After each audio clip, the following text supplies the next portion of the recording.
こんにちは、ジパング55のタカです。今私は、鹿児島県へ向かっています。桜島が綺麗に見えますね。今回は2023年5月にオープンしたシェラトン鹿児島をご紹介します。鹿児島観光の拠点となる新スポットをたっぷりご紹介できたらと思います。このチャンネルはホテル紹介を中心に日本の魅力をご紹介しています。お得な旅行情報を知りたい方はチャンネル登録していただけると嬉しいです。シェラトン鹿児島は鹿児島市内にあり、空港から車で40分前後です。レンタカーなどを借りない場合はバスで鹿児島市内まで移動します。鹿児島駅からは無料のシャトルバスもありますし、歩いても15分前後です。私は車で移動しました。シェラトンの前は一方通行の道路なので、車で来る際は注意が必要ですね。車は提携先の駐車場に停める必要があり、1日1500円です。駅までの移動は30分に1本、バスが出ています。意外に本数が多くて便利ですね。乗り場はバスターミナルの中にあるので、注意が必要です。こちらがシェラトン鹿児島です。地上19階、スイートを含む全228の客室を有する建物です。ロビーは緑も取り入れ、とても開放感があります。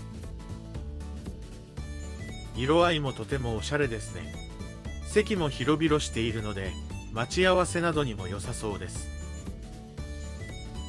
ツアーやレストランの予約など、コンシェルジュデスクもあったので、便利ですね。ロビーにはカフェも併設されていました。ここも広々しており、開放感があるので、ゆっくりできそうです。ケーキ、パンケーキ、サンドウィッチなどが食べれるようです。会議室や結婚式場なども用意されています。ロビーでは一般会員とプラチナ会員で、チェックインカウンターが異なりました。ただカウンターが1つしかないので、かなり並びました。チタン会員以上であれば、ラウンジでのチェックインができるようです。チェックインが混み合う夕方は、注意が必要ですね。6階から18階が客室です。6階には温泉の大浴場や足湯もあり、ゆっくり楽しめます。レストランやバーなどもあり、多様な利用方法がありそうですね。それでは客室に向かいたいと思います。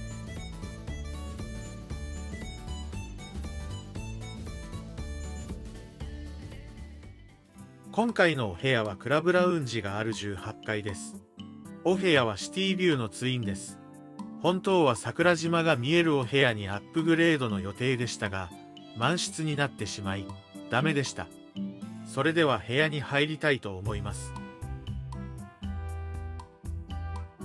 こちらがお部屋です。統一感があり、綺麗なお部屋ですね。ベッドも大きめです。ベッド脇では、部屋の電気を操作できるようになっています。部屋の明かりモードが設定できるのは便利ですね。デジタル時計はスピーカーにもなりました。スタイリッシュでかっこいいですね。机とソファーもあり、作業などもしやすそうですね。テレビも大きめです。シェラトンの広告動画が流れていました。洗面台は部屋と一体になっていました。珍しい作りですね。アメニティ類は箱に一式入っていました。ボディクリームや体を洗う布もありますね。スキンケアセット、歯ブラシ、櫛、カミソリなどがありますね。サロニアのドライヤーもありました。トイレもすぐ隣にあり、新しめですね。洗面台の後ろにはバスルームがありました。シックな白を基調として高級感がありますね。バスタブも広めです。シャンプー類は壁についており、スタイリッシュですね。お風呂が丸見えかなと思ったのですが、ちゃんと区切れるようになっていました。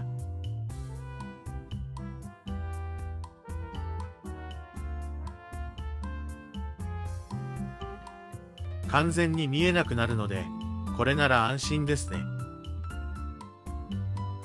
クローゼットも広々しています。アイロンなどもありますね。他にもバスローブなどがありました。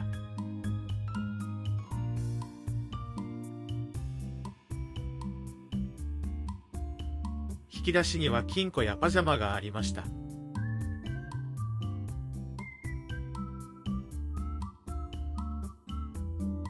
クリーニングの依頼もできますね。スリッパは2種類あり、大浴場用のスリッパもありました。荷物置き場も広めですね。お水は2本用意されていました。引き出しの中にはチラン茶、プレミアム九州コーヒーなどもあり、鹿児島らしい飲み物が用意されています。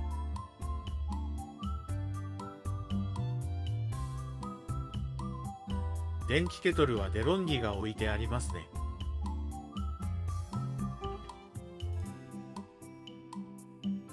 冷蔵庫には有料のドリンクがありました。部屋の眺めはこんな感じです。鹿児島市内がよく見渡せます。桜島ビューではないのが少し残念ですね。今回はこちらのお部屋に一泊します。値段は1人13,000円ほどでした。時期にもよりますが、意外にリーズナブルだと思います。部屋はシティビューや桜島ビューがあり、桜島はお値段が高めですね。ただ夜は真っ暗になるので、桜島もあまり見れないと思います。ウェルカムギフトも進呈していました。マリオットボンボイのゴールド会員以上は500ポイント、プラチナ会員は1000ポイント、シェラトンオリジナル焼酎、朝食2名分無料のどれかを選ぶことができます。平日の場合は、朝食会場がラウンジではなく、通常のレストランと一緒なので、選ばなくても朝食は無料で食べることができます。他にもレイトチェックアウトや部屋のアップグレードがついています。プラチナ会員であれば、クラブラウンジも利用できますので、後ほど訪れたいと思います。5階にフィットネスや大浴場があり、18階にクラブラウンジがあります。クラブラウンジを利用せずに、レストランの料金を下げることもできるみたいですね。宿泊状況に応じて、柔軟な利用方法があるのは嬉しいですね。チェックイン時は少し並びましたが、ホテルのスタッフの対応も素晴らしいですね。チェックイン前日には、電話でチェックイン時間帯などの確認がありました。ホテルはできたばかりなので、新しく、とても綺麗ですね。一点気になったのは、部屋の窓のブラインドでした。手動で下ろす必要があったのですが、操作方法が少しわかりにくかったですね。シンプルなカーテンにするか、自動で下ろしてくれると、より便利だなと思いました。それではクラブラウンジに移動したいと思います。ラウンジは広々していました。座席数は多くない印象なので、繁忙期などは混み合いそうですね。机などは大きいので、何か作業をするにも便利そうですね。桜島が見やすいソファー席などもありました。雄大な桜島を見ながら、ゆっくりできるのは贅沢ですね。扉などで区切られているエリアもありました。会議にも使えそうな席が用意されています。柔軟に利用できそうなので、便利ですね。各社新聞も置いてありました。イブニングカクテル前はジュースやコーヒーなどを自由に飲めました。お菓子などがないのは残念ですね。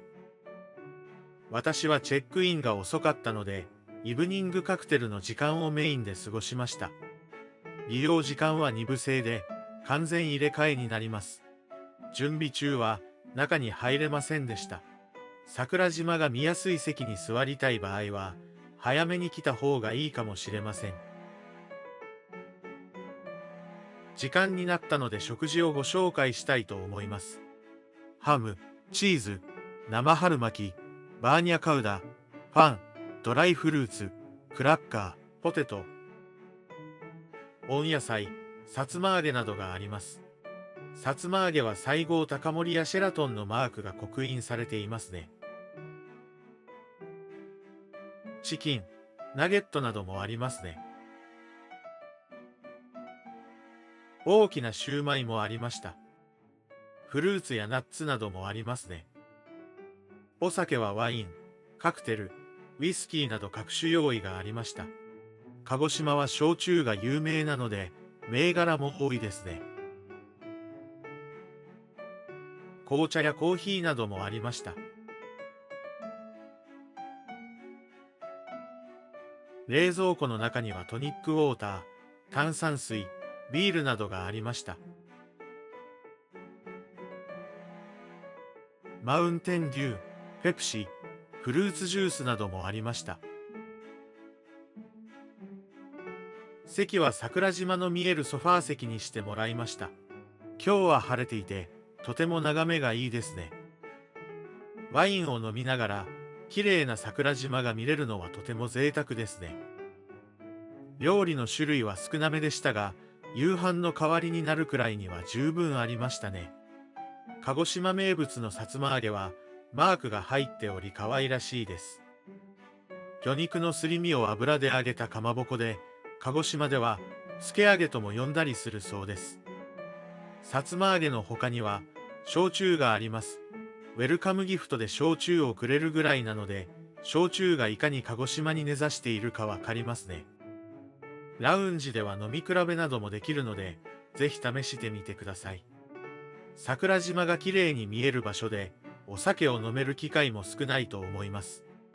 宿泊した際はラウンジ付きの部屋なども検討してみてください。それでは残りを食べて、館内の他施設も見てみたいと思います。温泉などがある5階をご紹介します。温泉前は休憩スペースになっています。ここでバスタオルなどは借りれるので、部屋から持ち込む必要はありません。お風呂場ののれんをくぐった先に足湯があるエリアに移動できます。足湯の他にビーチベッドなどもあります。ここでゆっくりするのもいいですね。足湯があるホテルも珍しいので嬉しいですね。他にもフィットネスジムがありました。器具も一通り揃っているので運動するぐらいは可能ですね。それでは部屋に戻りたいと思います。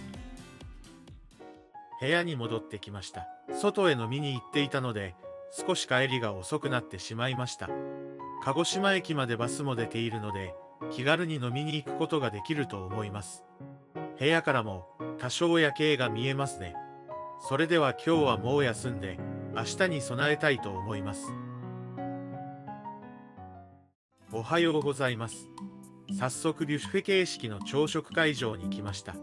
夜はレストランとして利用できるみたいですね。少し並んでいるので待ってから中に入りたいと思います。中に入れたので早速料理をご紹介します。オレンジやキウイなどのフルーツ類、チーズやハムなどがありますね。サラダもトッピングがいろいろ選べます。和食も種類が豊富ですね。ご飯、漬物、魚、さつま揚げ、シューマイなどがあります。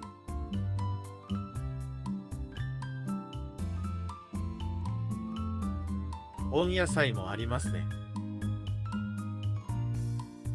ポテト、ソーセージ、ベーコン、スープ類がありますね。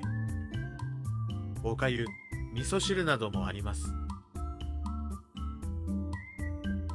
オムレツや目玉焼きなどの卵料理は注文すればその場で作ってくれました。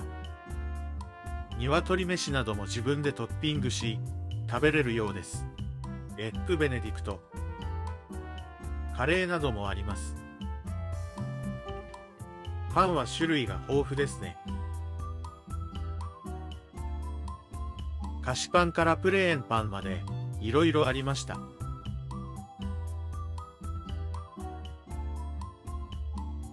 マフィンなどもあります。朝からたくさん食べてしまいそうですね。ドリンクは紅茶、コーヒー、牛乳、豆乳などがありました。ジュースもフルーツジュースが数種類あり、豊富ですね。朝食は7時からなのですが、かなり混んでいました。7時10分頃に訪れた時はすでに並んでいましたね。10分ほど待ったら入れましたが、今はそれ以上に混んでいるようです。朝食を利用する際は、早い時間帯の利用をお勧めします。朝食の種類自体は、ヒルトンと比べると多くはないですが、どれも美味しいです。スープやパンなどは数種類あり、楽しめると思います。朝食の量としては十分ですね。ホットのコーヒー、紅茶は最初に注文すれば、ポットで用意してくれました。混雑していましたが、案内も丁寧で好感が持てました。それでは残りを食べたいと思います。朝食会場からラウンジに移動してきました。平日はラウンジで朝食を提供していませんが、土日であれば利用可能なようです。この時間帯は飲み物などを提供していました。冷蔵庫の中身はアルコール以外の飲み物が自由に飲めるようです。朝の時間帯は人も少ないので、利用するのはおすすめかもしれません。それでは今回のシェラトン鹿児島、いかがだったでしょうか。新しくできたホテルということもあり、かなり充実したホテルでしたね。接客態度も好感を持てたので、おすすめのホテルです。ぜひ皆さんも、鹿児島宿泊の際は利用してみてください。動画作りの励みになるので、チャンネル登録、高評価いただけたら嬉しいです。最後までご視聴いただき、ありがとうございました。それではまた次回動画でお会いしましょう。さようなら。